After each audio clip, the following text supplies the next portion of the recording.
Hello students, हमारा next topic आमाशयिकी औतिकी।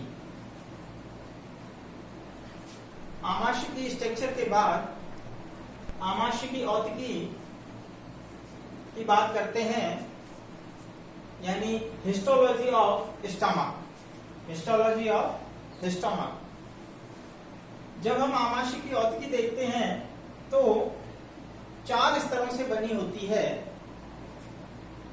सबसे पहला स्तर सिरोसा, नेक्स्ट पेशीय स्तर अधश्लेष्मा और श्लेष्मा, जिसे म्यूकोसा भी कहते हैं। सबसे बाहरी जो स्तर है सिरोसा, यह सबसे बाहरी तंतुमय स्तर होता है, जिसे पेरिटोनियम कहते हैं। क्या कहते हैं? पेरिटोनियम कहते हैं। ये आमाशय का सबसे बाहरी स्तर होता है।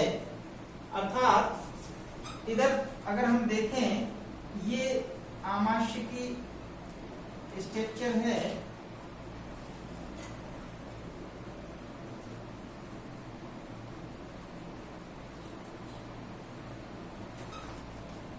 तो यहां हम देखते हैं ये सबसे बाहरी लेयर जो है,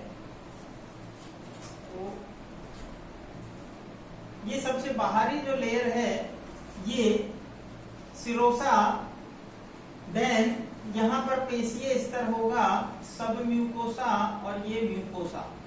तो इस तरह से 4 लेयर्स आमाशय के अंदर पाई जाती हैं। सबसे बाहरी तंतुमय स्तर पेरिटोनियम, नेक्स्ट पेशीय स्तर, अर्थात इसमें वर्तुल और अनुदैर्घ्य पेशियां पाई जाती हैं। सर्कुलर और लॉन्गिट्यूडनल मसल्स, ये भाग आमाशय में पाचन के समय हमने पढ़ा था, मंथन क्रिया, जो भोजन का मथन होता है उसमें हेल्प करता है।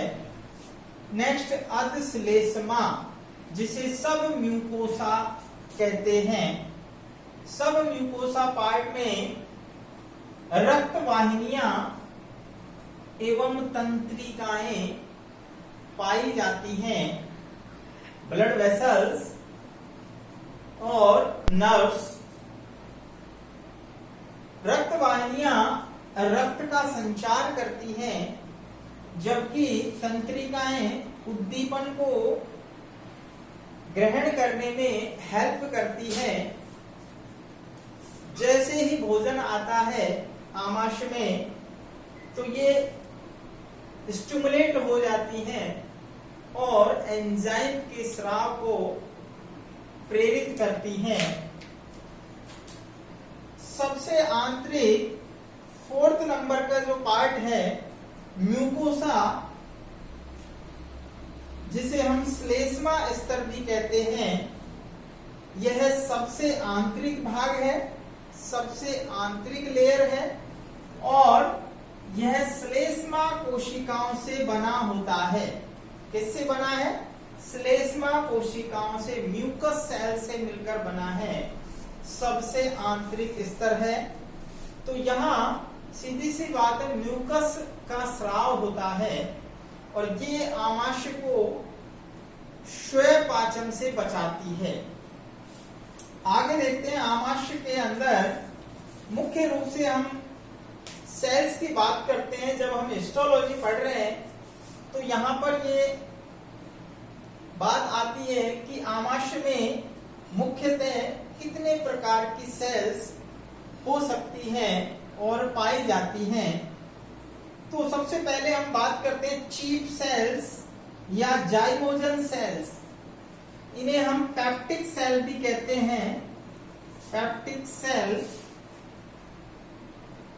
चीफ सेल्स, जाइमोजन सेल या पेप्टिक सेल, ये आकृति की अगर हम बात करें तो खंभाकार होती हैं। खंभाकार कोलमर सेल होती हैं और ये जठर रस का स्राव करती हैं। किसका स्राव करती हैं? जठर रस का स्राव करती हैं। और इसके साथ इस जठर रस में पेप्सिनोजन प्रोटीन पाचक एंजाइम प्रोरेनिन और जठर लाइपेज पाए जाते हैं। जठर लाइपेज केवल बच्चों में सक्रिय रहता है, केवल बच्चों में सक्रिय, अर्थात जठर लाइपेज दूध में पाए जाने वाली वसा को पचाने वाला एंजाइम होता है और ये वयस्क अवस्था में निष्क्रिय हो जाता है। इसलिए हमने यहाँ पर कहा कि बच्चों में एक्टिव होता है ये।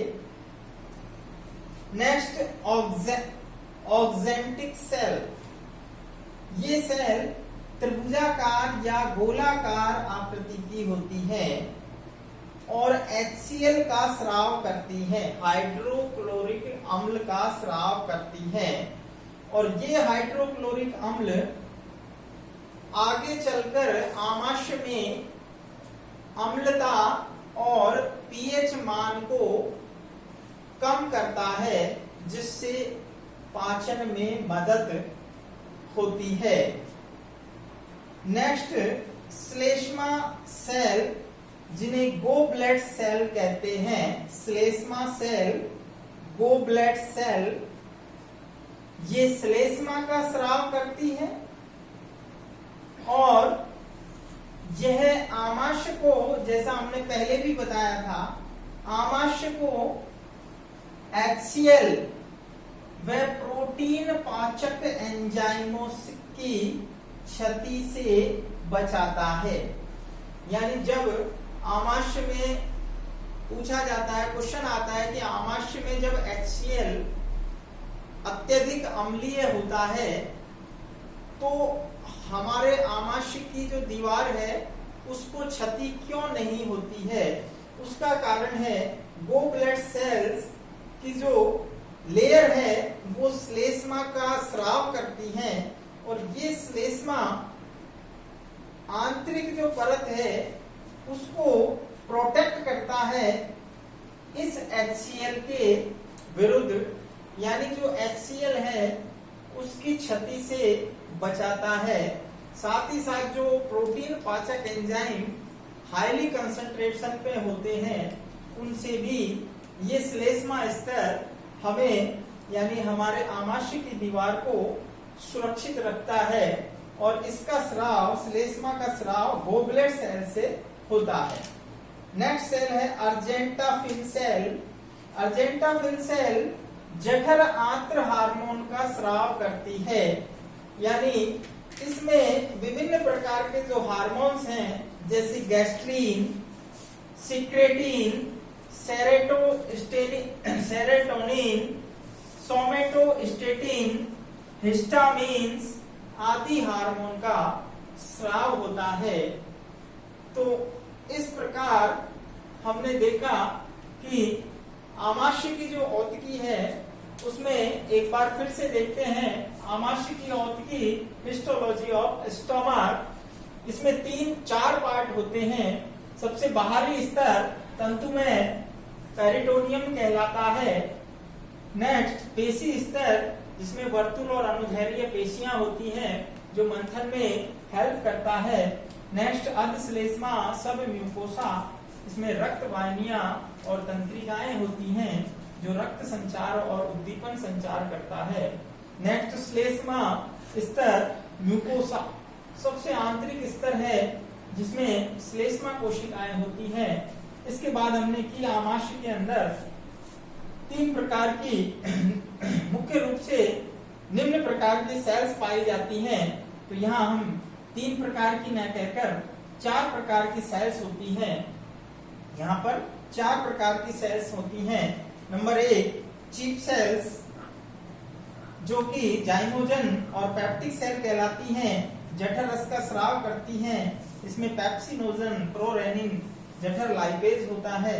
ऑक्जेंटिक सेल ये HCl का स्राव करती है, श्लेष्मा सेल, गोबलेट सेल श्लेष्मा का स्राव करती है, और अर्जेंटाफिन सेल जो कि जठर आंतरीय हार्मोन प्रोरेनिन, सेरोटोनिन, हिस्टामिन आदि का स्राव करती है।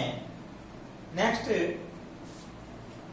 हालांकि अपने जो आरबीएससी का जो सिलेबस है उसमें आमाशय की औतकी की स्ट्रक्चर नहीं है, लेकिन हम इसके बाद नेक्स्ट टॉपिक आंत्र की औतकी, उसमें हम डायग्रामेटिक व्यू से सारा जो है डिटेल से देखेंगे। Thank you.